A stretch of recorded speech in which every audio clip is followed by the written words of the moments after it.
Welcome again to part B of our series on fatherhood, or God as our Heavenly Father. And we're giving this on Father's Day as a special treat to not only to fathers, but also to all those that can influence the men or the young boys around us to become great fathers, which is what we need.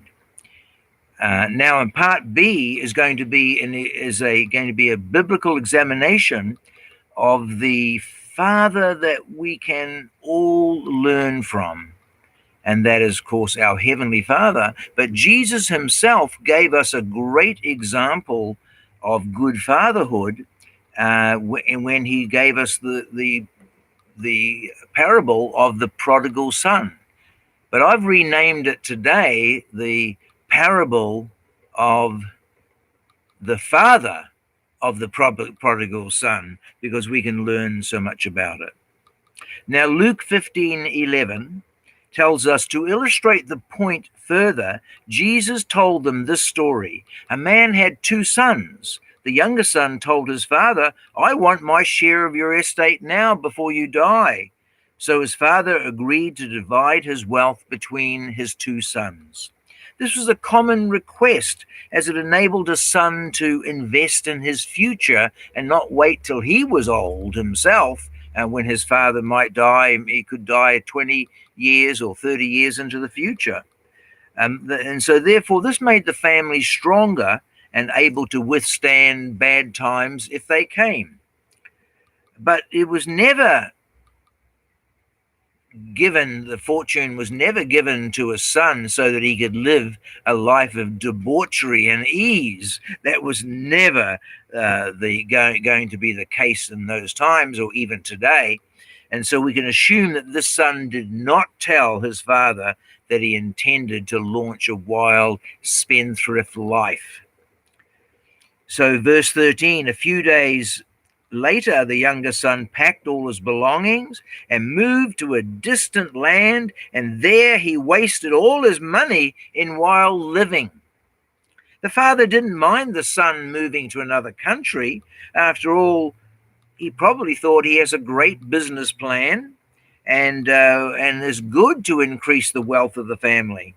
But the second part of that verse makes it clear that this son had no business plan at all. He just had a spending plan, which is not good. It's a picture of how many people, of how people live today, isn't it? So many. They're chasing good times, wild parties, and spending everything on worldly items such as cars and houses and parties, beautiful clothes. They live totally to please themselves and forget that it is God who has given them their wealth. They, like this young man, have no sense of responsibility towards the Father. Many parents have experienced a child that has gone off the track just like this one did, and that's sad. Verse 14, about the time his money ran out, a great famine swept over the land and he began to starve. He persuaded a local farmer to hire him, and the man sent him into his fields to feed the pigs. The young man became so hungry that even the pods he was feeding the pigs looked good to him. It didn't just rain on this young man's life, it poured. It was like he was in the middle of a coronavirus lockdown. Everything that could go wrong did. He had no cash, no one was hiring, there was no food, and his good time friends had all deserted him. No one loved him, he thought. Verse 17, when he finally came to his senses, he said to himself, at home, even the hired servants have food enough to spare, and here I am dying of hunger. But while feeding these pigs, he had plenty of time to think. And suddenly, as the gospel says, he came to his senses. He recognized what a wastrel he had been. and what a fool he was now, and how he had sinned against his father, and yes, how he had sinned against God. I will go home to my father and say, Father, I have sinned against both heaven, which is God, and you, and I am no longer worthy of being called your son. Please take me on as a hired servant. He decided that he would humble himself and seek a position in his father's house as a servant.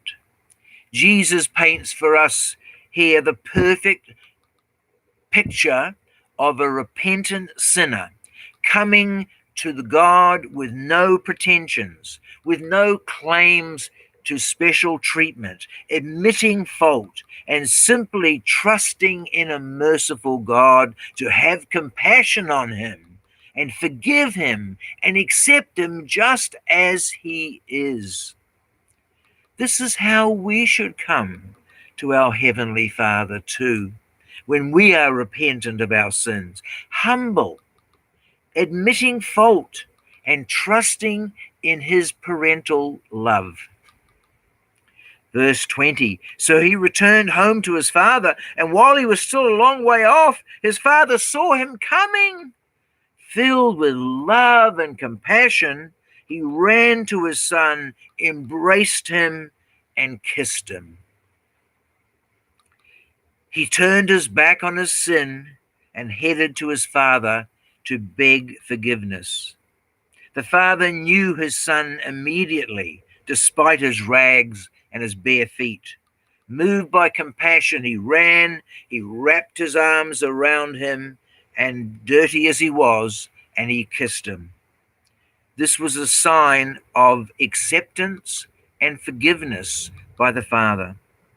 By this, Jesus was openly saying that if we turn away from our old ways and seek him, our Heavenly Father will always be like this. He welcomes us with open arms, and as he welcomes us back into the family of God. Verse 21, his son said to him, Father, I have sinned against both heaven and you, and I am no longer worthy to being called your son. He acknowledged that he had sinned against both God and his father, and that he did not expect to be treated as a son again. But his father said to the servants, Quick, bring the finest robe in the house and put it on him. Get a ring for his finger and sandals for his feet. And kill the calf we've been fattening. We must celebrate with a feast, for the son of mine was dead and has now returned to life. He was lost and is now found. He was back. It was though he had risen from the dead. He was alive and no longer a missing person. Men in our culture need to be just like this father, forgiving, generous, welcoming, rewarding, and godly. Men who demonstrate integrity and honor in all that they do. Men who are an example to the youngsters around them. Men who women admire and respect.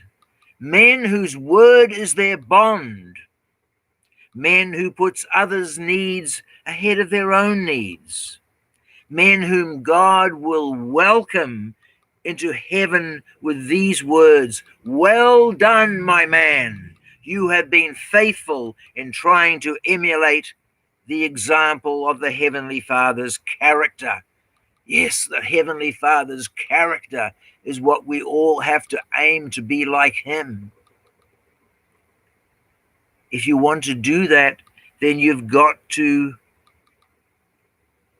if you want to hear those words of welcome, then we have to be like the Heavenly Father revealed to us in that Father in the Prodigal Son, that great parable by Jesus Christ. We have to be like him, welcoming, looking after our people, and welcoming him back if someone departs from us. Be like the Heavenly Father, revealed to you in the Bible. And be like Jesus. As Colossians 1:15 tells us, Jesus is the visible image of the invisible God. So be like Jesus. And that's the end of our special today on Father's Day. And I want to invite you to all come back next week. Thank you very much, and God bless you all. Thank you.